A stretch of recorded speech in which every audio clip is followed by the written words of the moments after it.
There we go. All right. I guess I can say the opening prayer again. And one of you two can do the spiritual thought. You guys fight it off. All right.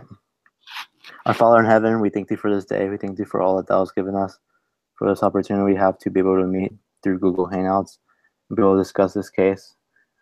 We thank thee for being able to be in this point of the semester.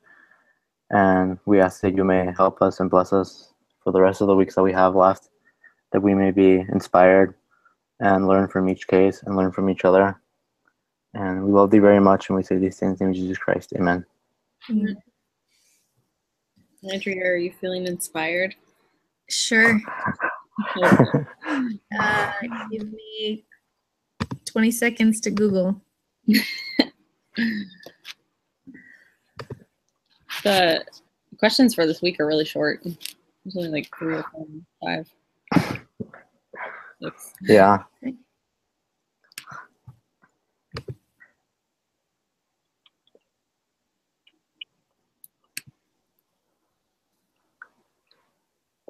Okay, you ready? Mm-hmm. Yep. This is a good one. Okay. So it says fear has 2 meanings. Forget everything and run, or face everything and rise. The choice is yours. And I think that is really great because we are faced with adversity every day, and it's easy to be afraid, and it's easy to just want to avoid it. But when we face it, we better ourselves, and by bettering ourselves, we become closer to Christ. And so we should be ready to face things that are scary. And I say it's in the name of Jesus Christ. Amen. Amen. Now we will face this case. That was good. Thanks.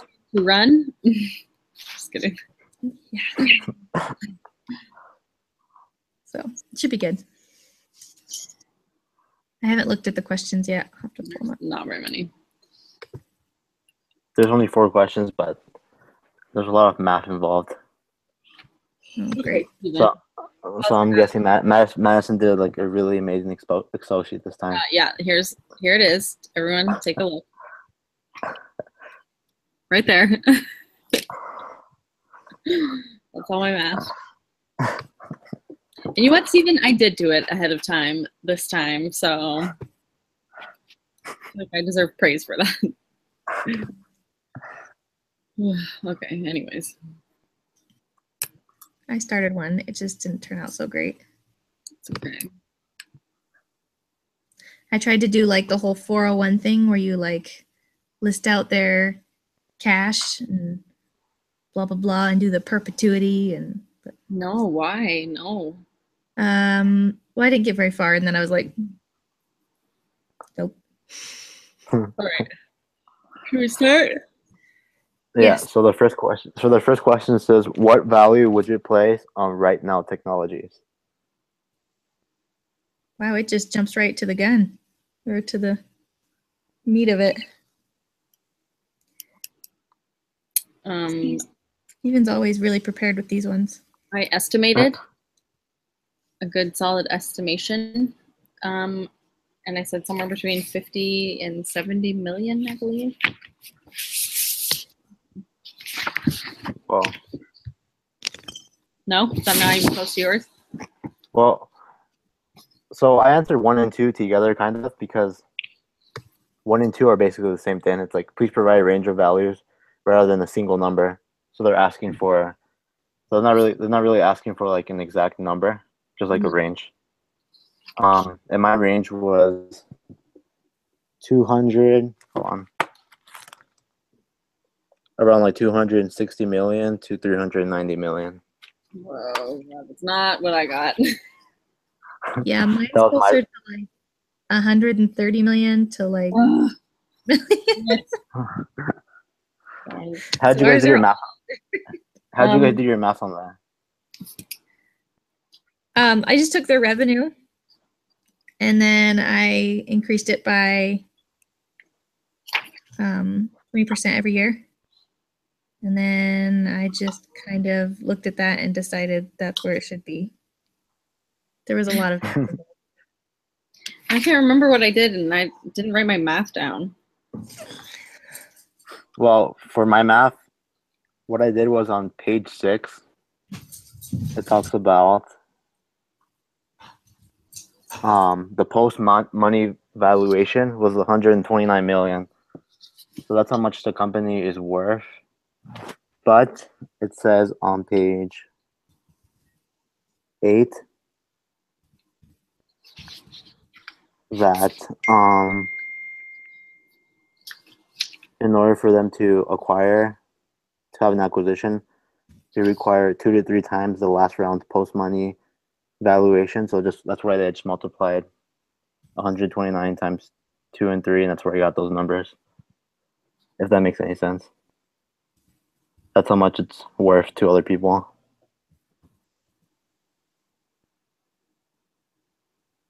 Oh, that sounds really thorough. I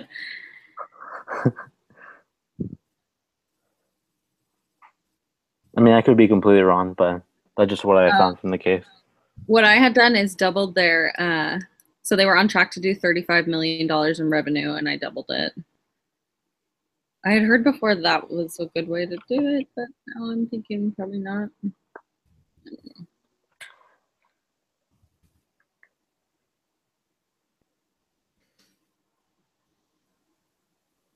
I don't have a good answer. Sorry. I think they all sound great, except mine. It was in the millions, everyone. Anywhere from 1 million to 999 million. That's our range. I thought it was kind of hard to figure out because on their income statement, their net income was always negative. So I thought that would kind of not look as great. You know, their revenues are really good. I don't know. Yeah. From the reading, I didn't expect that. And then in the exhibit, I was kind of surprised.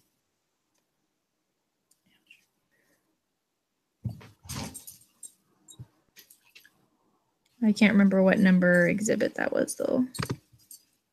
But I could tell you in a minute. Number 2. Yep. Oh, yeah. So, yeah, like 1999 to 2003, right? It's like negative income, but they have positive revenue. Yeah, they've got like huge revenue, like 35 million, and then their net income is like negative 4 million. I was really surprised by that.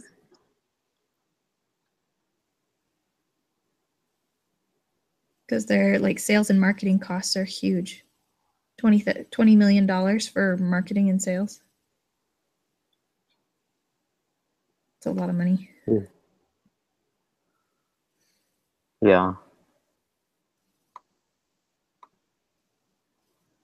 Anyway, so I didn't know how to evaluate them appropriately because I feel like net income is kind of important.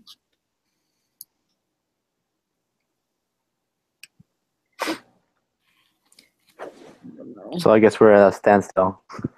Mm-hmm. I think your number sounds great, though. I think you have good evidence behind it.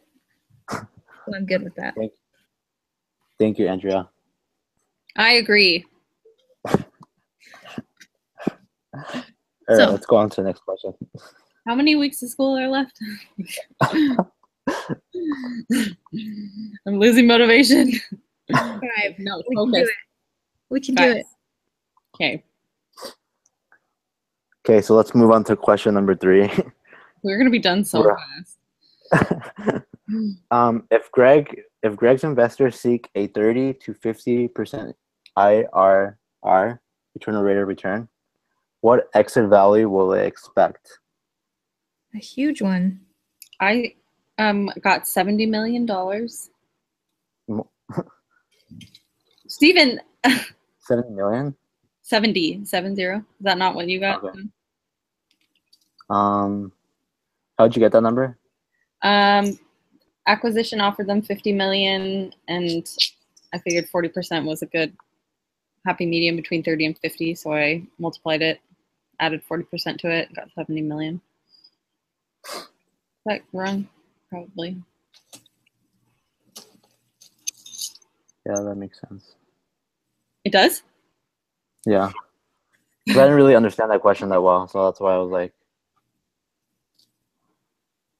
Yeah, it just depends on how much they've already invested, right? Which you just said. So Yeah, I'm good for something. Nope. All right. I think it's awesome. yeah, I concur. Great. Okay, doctor. Okay, provide your analysis of each of the options Greg is considering. Pass. So there, he can sell, IPO, or keep it. Is that the only three? Yeah, so Yeah. if you go to the end of the case, there's like The summaries. there's option 1, option 2A, option 2B. That's right. I looked up what he actually did. BP dubs. So I feel like that's cheating. I'll tell you after. So option 1, they accept the acquisition and grow with the larger organization. 2A, reject the acquisition and plan for IPO. And option 2B, reject the acquisition offer and continue to grow organically. Whatever that means. Without pesticides.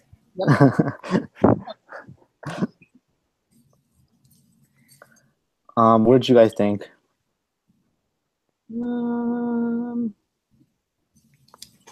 I was kind of torn. Oh, go ahead. We're going to say the same thing anyway, so it doesn't matter, I'm sure. You just say it then. You're so articulate. Oh, no, I'm not. I really promise I'm not. I was going to say they should grow their company before they make a decision organically. Is that what you were going to say? Yeah, Are you serious? Oh my gosh, Steven. Make me feel so bad I was all the time. I was No. kind of torn because he was like, "Oh, I can make a lot of people rich," but at the same time, he'd like promised to like grow the economy in Bozeman. And if you've ever been to Bozeman, Have you ever been to Bozeman? I have been to Bozeman. You have? Yeah. Wow, what a dream come true.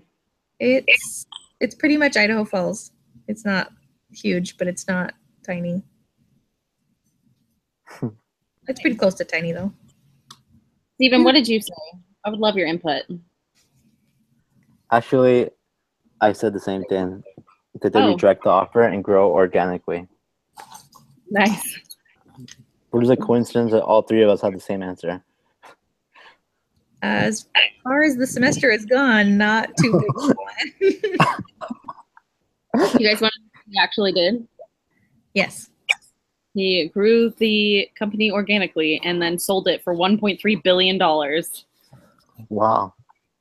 Good man. To me. Just kidding, I wish. Yeah, so just to support what he actually did, so the company's not ready to go public right now, so IPO wouldn't work for them at all. And from what we read about him, he doesn't really want to sell it right now because he's a bootstrapper. And maybe like in the future, like Madison was saying, that eventually happened, they would sell it, but they have to grow a lot more before they can do that. Yeah, I thought where it talked a lot about how the competition was way ahead of him. And then it also talked about like how he just thought of an IPO as like a marketing expense, which I don't feel like, I mean, if he thinks of it that way, then he's not going to work well with his investors because he's not going to think of them as equals. Yeah. So I was thinking IPO was bad. And then I was thinking that, yeah, he needed to grow more based on the competition. Yeah.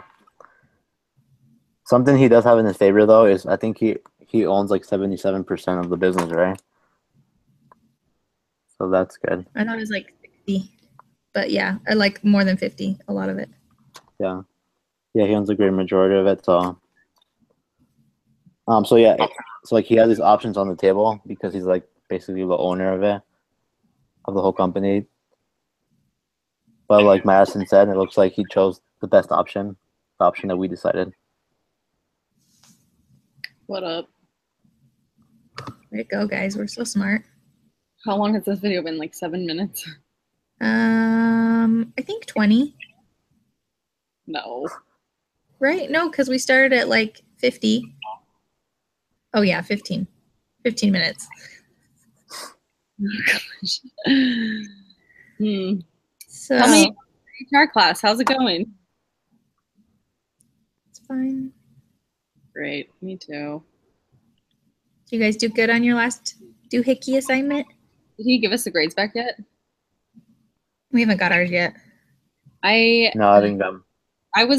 So we like divided it up, like each person gets 1 week, and then there's one person that like edits it and does the intro and conclusion.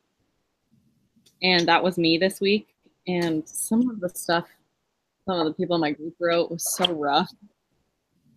Like, it's like they were trying to hit the word limit more than trying to fill it with good information. So they're just like repeating themselves over and over, like in different ways. And I was just like, oh my gosh, I had to basically like rewrite.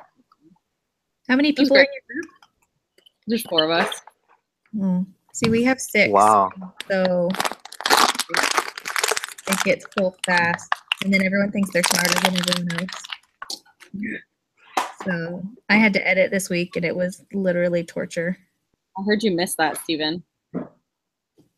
No idea. Yeah, you did. Can you hear my dog growling at me? Oh, my dog's sleeping.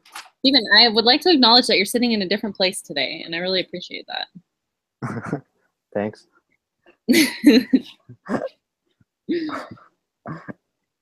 Well,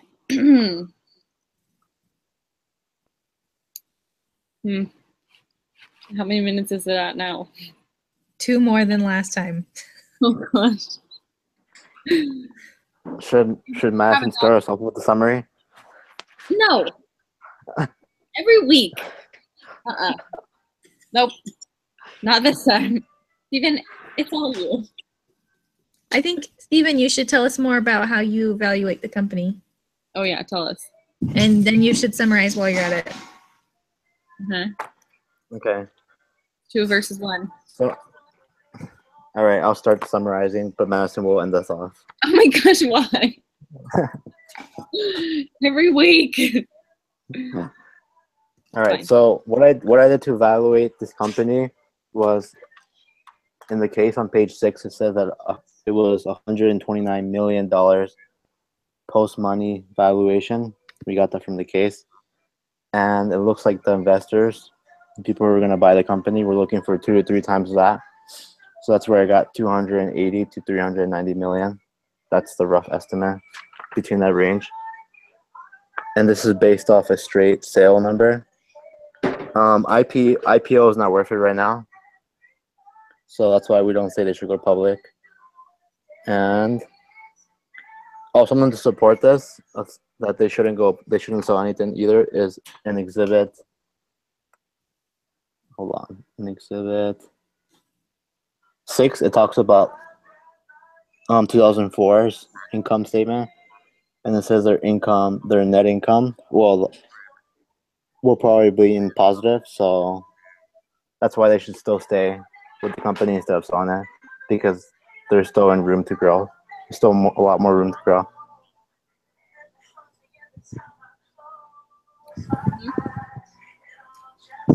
Yeah, that's exactly what we talked about. And we also discussed why the other choices were bad, the IPO and the sell, and we all agreed that he should keep the business and grow organically. Yes, it has to be organic. Yes. Without pesticides.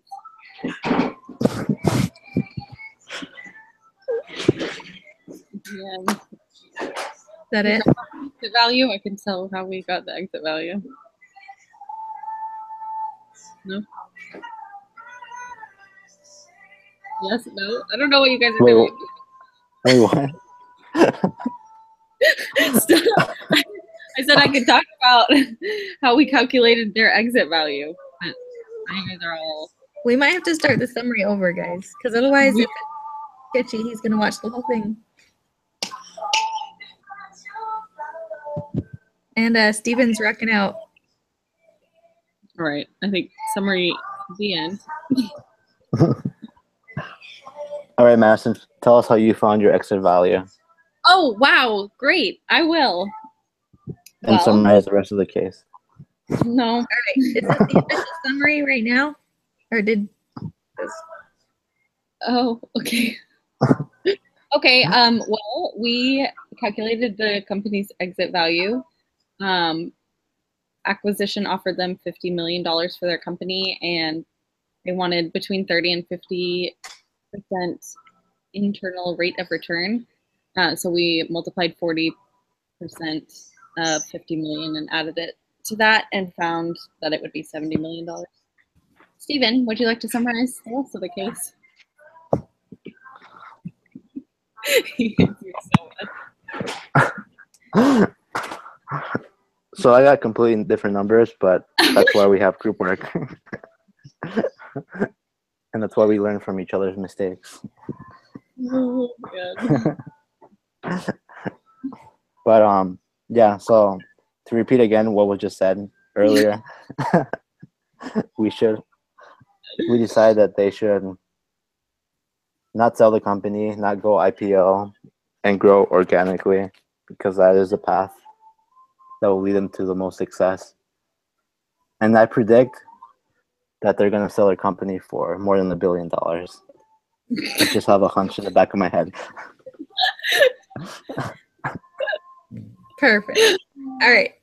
Real prediction.